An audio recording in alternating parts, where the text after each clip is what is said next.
Hello. Today in this video, I'd like to talk to you about titrations. We're first going to discuss what a titration actually is and how it's different than just a neutralization.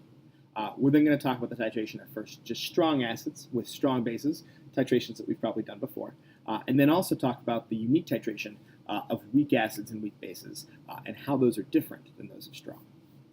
So what is a titration? So a titration is a controlled neutralization reaction, and that's what makes it different than just a plain old neutralization. Neutralization happens anytime you add an acid to a solution that contains base or a base to a solution that contains acid, because we know that neutralization is just that you have an acid plus a base, which is typically going to give you a salt plus water. Notice there's a completion reaction when we add acid or base to each other. They're going to neutralize and make a salt plus water. But a titration is specifically a controlled neutralization reaction. It involves analysis of changes in pH. And typically the equipment we use for this is we'll use a burette to dispense some base or some acid slowly into another solution. You might have an indicator in your solution there, or even using a pH meter to make sure you accurately can measure the pH of this titration, this neutralization reaction, as it moves through a titration. Now what we're going to do here is take a look at two different titrations. We're going to kind of do our own titration mathematically and follow along what happens first with a strong acid and a strong base, and then finally with a weak acid and a strong base. So the first one is strong acid with a strong base. And so the problem we're going to consider is adding 25 mils of HCl to a beaker. And we're going to say that HCl is 0.1 molar. So that's in a beaker. And then we add, slowly, 0.1 molar NaOH to that beaker. And we're going to consider three different points in the reaction. We're going to consider A, what is the initial pH of my acid solution. We're going to consider what happens at what we call the half equivalence point. And we're going to consider what happens actually at the equivalence point. So first off, let's go ahead and do the initial pH of my solution. So because this is a strong acid, the initial concentration, the initial pH, is very easy to calculate. To find the initial pH of my solution, we'll call this A. All we have to do is know that there's 0.1 molar HCl, and for strong acids, because they completely dissociate, every HCl is going to make one H plus and one Cl minus. This is also the concentration of my H plus ion in solution, and so my pH is just minus the log of 0.1 molar, minus the log of my H plus concentration. And when I do that, I get 1.0 as my initial pH here. This next thing we want to start talking about here is, well, what is equivalence point? And this is probably something you've seen before when it comes to titrations. This is where that equation, Ma times Va equals Mb times Vb. Molarity of the acid times volume of the acid is molarity of the base times the volume of the base. That's where this comes into play if you've seen the titration equation before. Well, where this equation really comes from, remember that molarity is moles per liter, and volume is measured in liters. So when you take M times V, you're really just getting moles. So Ma times Va is just moles of A, and Mb times Vb is moles of B, and this right here is what equivalence is. The moles of our acid have to be equal to our moles of our base. Now, we have to be very careful because some acids and bases aren't so simple that they are exactly 1-to-1, and so we want to replace this by saying it's moles of H plus that equal the moles of OH minus at equivalence. Essentially, we have completely neutralized both that H plus and that OH minus at the equivalence point. Now, to calculate the equivalence point for a strong acid or a strong base here is fairly simple. All we need to do is go ahead and plug in our numbers, and let's go ahead and figure out exactly how much base we'd have to add. Well, I know my molarities, 0.1 molar is my acid. I'm adding 25 mils of acid to that in my beaker, and then I'm going to be slowly adding my 0.1 molar base, and I know the volume of that base. I don't know that, I want to find that. So to find the volume of the base, 0.1 times 25 divided by 0.1, you can see, because these have the same concentration, I have to add the exact same amount of my base to reach my equivalence point here for this particular titration. Now, this might not always be the same. You can have different concentrations. It is just a coincidence here that they are the same numbers. Next, we're going to take a look at the pH at the midway point of the titration, or what's known as the half equivalence point. So you'll see that term midway come up, and it literally is because it's halfway to the equivalence point. And this number, we'll see in a minute when we look at weak acids, is very special. There's a reason why that people want to look at the pH at the half equivalence point. So we'll take a look at that in a second here. But let's go ahead and do it here for our strong acid.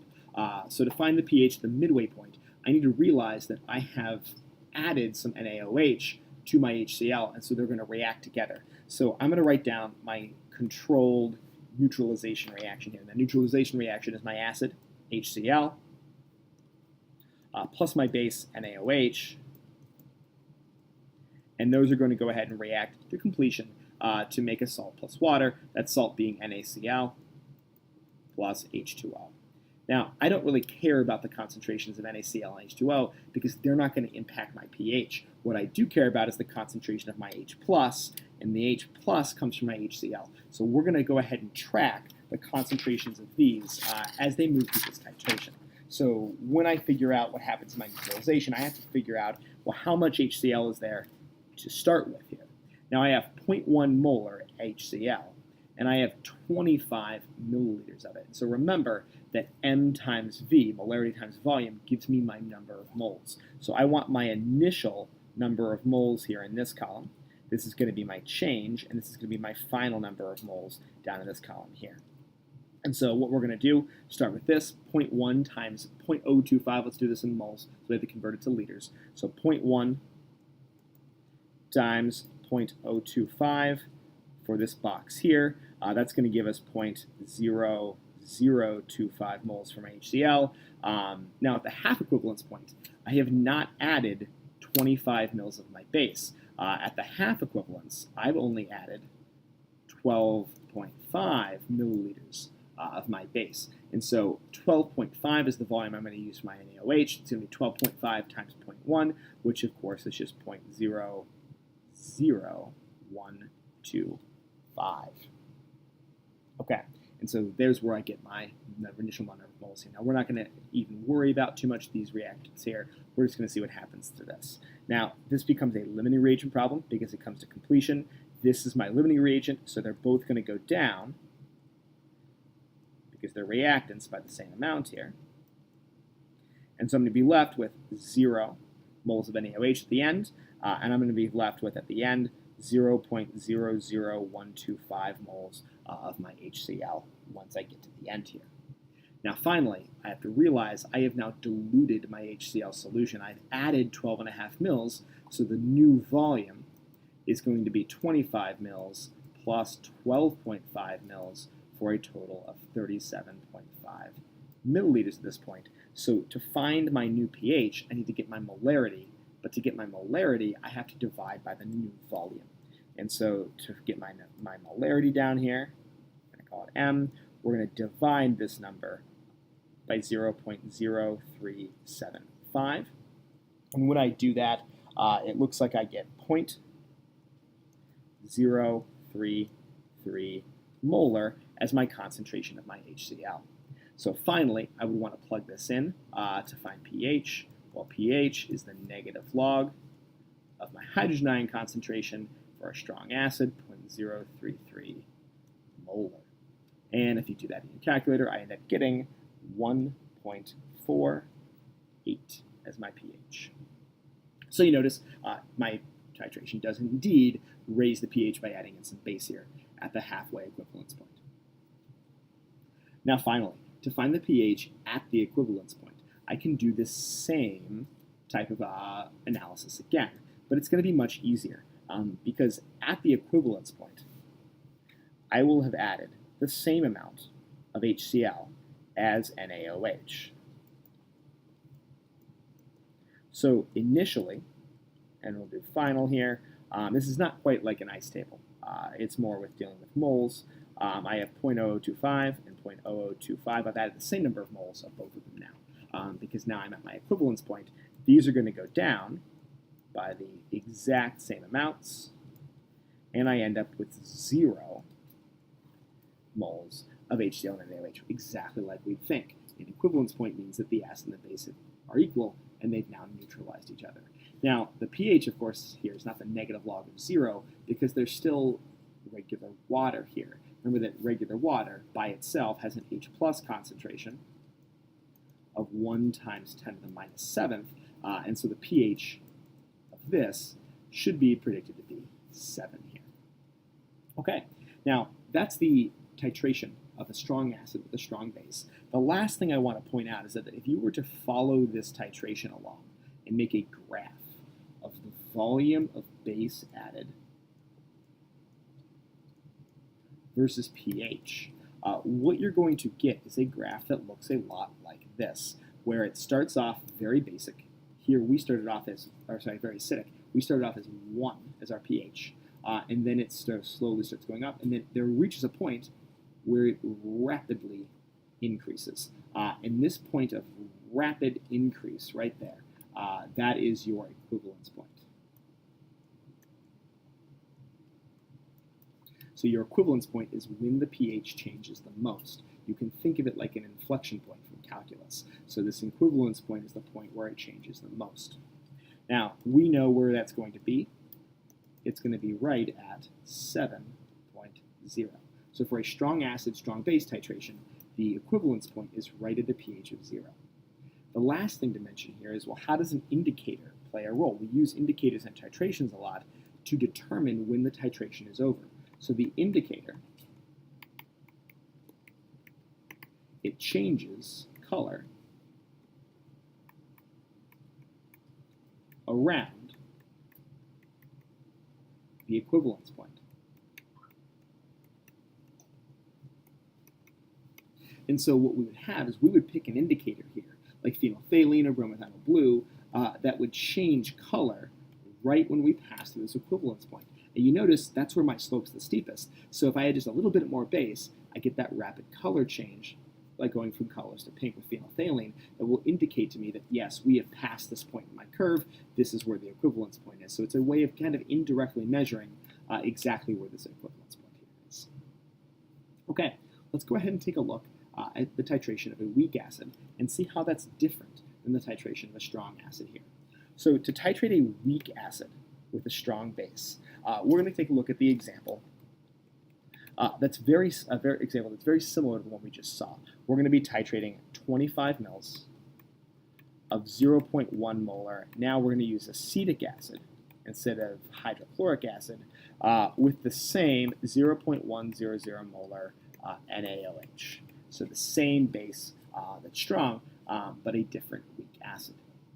Now, the first thing we're going to do is we're going to consider the same points, try to get the initial, midway, and then equivalence point volumes of each of these. Now, equivalence-wise, we know that my base and my acid are still both 0.1 molar. So if I did to find my equivalence point, MaVa equals MbVb, I'd be plugging in the same numbers. 0.1 molar times 25 mils equals 0.1 molar times Vb. So equivalence is still 25 mils of my base. So there's going to be no difference in terms of equivalence point here. But what we are going to see is some differences in the pHs.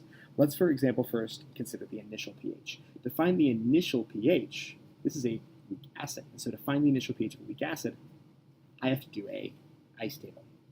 My equilibrium here I'm going to have, because all weak acids exist in an equilibrium, consist of acetic acid with water going back and forth between H3O plus and C2H3O2 minus my acetate. Setting up your ice table again, I have I, C, and E. Now, my initial concentration of my acetic acid is 0.1 molar. But for my acid and my acetate, we're going to say that those are both 0 molar. Then to do like my change, we're going to have a minus X plus x, and plus x, so giving me at equilibrium 0.1 minus x, x, and x.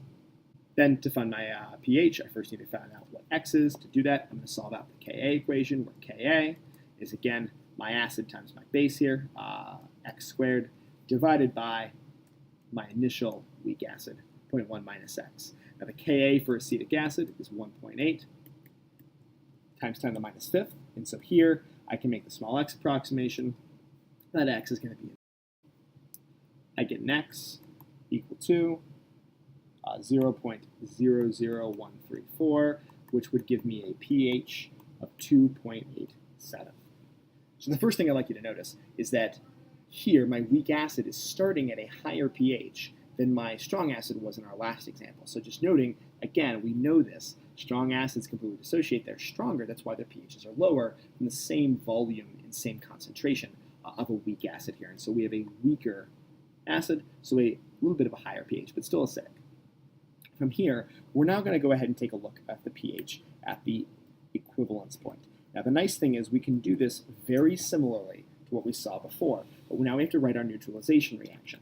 So to write a neutralization reaction, again, we're going to have our OH minus, our base, from our NaOH. It's going to react with our acid, our weak acid here, HC2, H3O2. And that's going to, again, be a completion reaction. That's going to pull a proton off, make a water. We don't really care about the water, but we're going to put it in there, and then we get C2H3O2 minus our acetate ion here. And so what we're going to have when we write this out is we first need to know our initial number of moles of our OH minus. It's going to be the same thing we had before, because we're going to be adding, to get to our half equivalence point, 12.5 milliliters, and we're going to be using, again, 0.1 molar acid. So this initial number of moles is going to be 0.00125 for my OH minus. For this acid, again, 0.1 molar, there's 25, so it's going to have the same as we saw before, 0.0025 number of moles, and we're just going to put 0, not going to worry about the water here. Now, once we have our change here, our change is going to depend on our limiting reagent. That's going to go down by 0.00125, so this goes down by 0.00125, but crucially, this still matters, and so it's going to go up by 0.00125. And so then when we get our final number of moles here, I'm going to have 0 number of moles of that, 0.00125 moles of my acid, and 0.00125 moles of my conjugate base here.